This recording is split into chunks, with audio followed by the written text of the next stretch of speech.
Maybe అందరికీ తెలిసిన రెసిపీనే, అందరూ చేసుకునే రెసిపీనే. గోంగూర చికెన్ చేయబోతున్నానండి.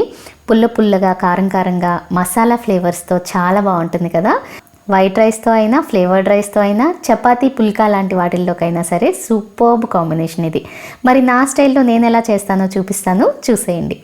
నేను ఇక్కడ కేజీ చికెన్ తీసుకున్నాను. శుభ్రంగా కడిగేసి ఒక 20 నిమిషాలలా ఉప్పు నీటిలో నానబెట్టి తీసుకున్నాను. ఇందులో 2 టీ స్పూన్ల ఉప్పు, 1 టీ స్పూన్ పసుపు, 2 టీ స్పూన్ల కారం, 1 రెమ్మ కరివేపాకు, 1 టేబుల్ స్పూన్ నూనె కూడా వేసి మొత్తం అంతా కూడా ఇలా చక్కగా కలిపేసి పక్కన ఉంచుకోవాలి. ఈ ఉప్పు కారాలన్నీ కూడా చికెన్ ముక్కకి బాగా పట్టి చక్కగా మ్యారినేట్ అవుతుంది లోపు. ఇప్పుడు స్టవ్ పైన ఒక కడాయి పెట్టుకొని ఇందులో 1/2 కప్పు నూనె వేడి చేసుకోవాలి. నాన్ వెజ్ కర్రీస్కి కొంచెం నూనె ఎక్కువే పడుతుందండి. కేజీ చికెన్కి 60 to 80 ml వరకు ఆయిల్ వేసుకోవచ్చు. ఇందులో 2 యాలకులు, 2 లవంగాలు, ఇంచు దాల్చిన చెక్క, ఒక చిన్న బిర్యానీ ఆకు వేస్తున్నాను. అలాగే 3 మీడియం సైజ్ ఉల్లిపాయల్ని ఇలా సన్నగా తరిగి వేసుకోవాలి. తర్వాత 4-5 పచ్చిమిర్చి చీలికలు, 1 రెమ్మ కరివేపాకు కూడా వేసి ఈ ఉల్లిపాయ ముక్కలు గోల్డెన్ బ్రౌన్ కలర్ అయ్యేంత వరకు వేయించుకోవాలి. ఇలా 1 టీ స్పూన్ ఉప్పు కూడా వేసి వేయించుకుంటే ఉల్లిపాయలు త్వరగా మగ్గుతాయి, అలాగే త్వరగా వేగుతాయి కూడా.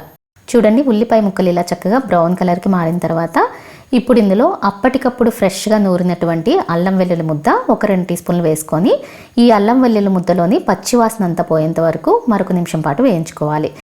ఇలా పచ్చివాసన అంతా పోయిన తర్వాత ఇప్పుడు ఇందులో ఒక పెద్ద సైజ్ టొమాటో ముక్కలు కూడా వేసి ఈ టొమాటో ముక్కలు కూడా కొంచెం సాఫ్ట్గా మగ్గేంత వరకు ఒక 2 నిమిషాలు మూత పెట్టి కుక్ చేసుకోవాలి. చూడండి, టొమాటో ముక్కలు కూడా ఇలా చక్కగా సాఫ్ట్గా మగ్గిన తర్వాత ఇప్పుడు ఇందులో 2 టీ స్పూన్ల కారం వేస్తున్నాను. ఈ గోంగూర చికెన్కి ఉప్పు కారాలు కొంచెం ఎక్కువ పడతాయండి.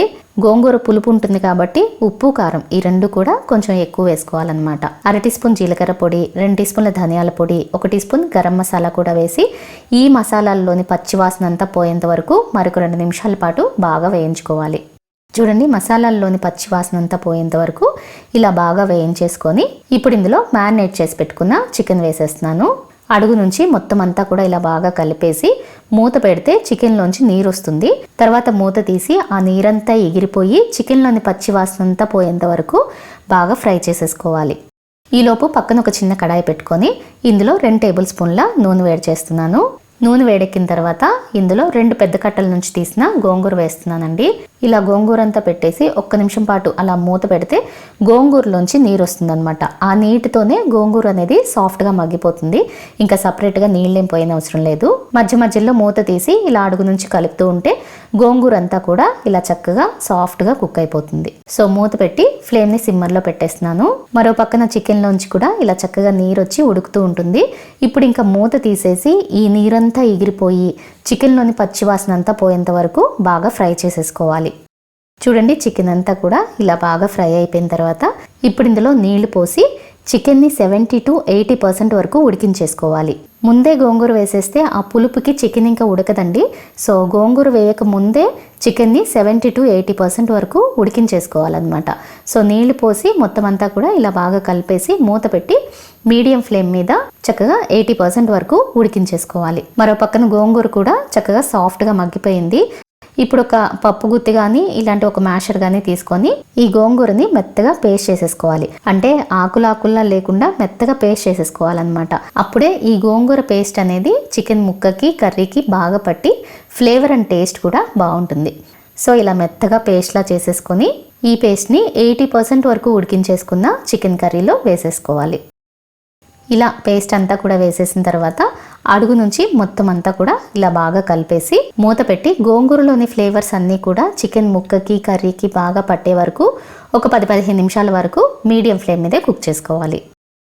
ఒకసారి సాల్ట్ చెక్ చేసుకోండి. చెప్పాను కదా, గోంగూర చికెన్కి కొంచెం ఉప్పు కారాలు ఎక్కువ పడతాయి. నాకైతే ఉప్పు ఇంకొంచెం పడుతుంది అనిపిస్తుందండి. సో మరొక 2 టీ స్పూన్ల సాల్ట్ వేసి కలిపి మూత పెడుతున్నాను. సో ఫైనల్గా 15 నిమిషాల తర్వాత చూస్తే ఆయిల్ అంతా కూడా ఇలా పైకి తేలుంటుంది. ఇప్పుడు అడుగు నుంచి మొత్తం అంతా కూడా ఇలా బాగా కలిపేసి చివరిగా సన్నగా తరిగిన కొత్తిమీరని కూడా వేసి కలిపేసి దించేసేయటమే. Yummy and tasty gongura chicken ready. Taste అయితే అద్దిరిపోతుందండి. ఈ స్టైల్లో ఒక్కసారి ట్రై చేసి చూడండి, ఇంకా ప్రతిసారి ఇదే స్టైల్లో చేసుకుంటారు. ట్రై చేస్తే ఎలా వచ్చిందో కామెంట్ చేసి చెప్పండి. అలాగే మీరు ఎలా చేస్తారో కూడా కామెంట్ బాక్స్లో షేర్ చేయండి. ఇలాంటి మరిన్ని రెసిపీస్ కోసం టెంప్టింగ్ బౌల్స్ని సబ్స్క్రైబ్ చేసుకోవడం మాత్రం మర్చిపోకండి. మరో మంచి రెసిపీతో మళ్ళీ కలుద్దాం.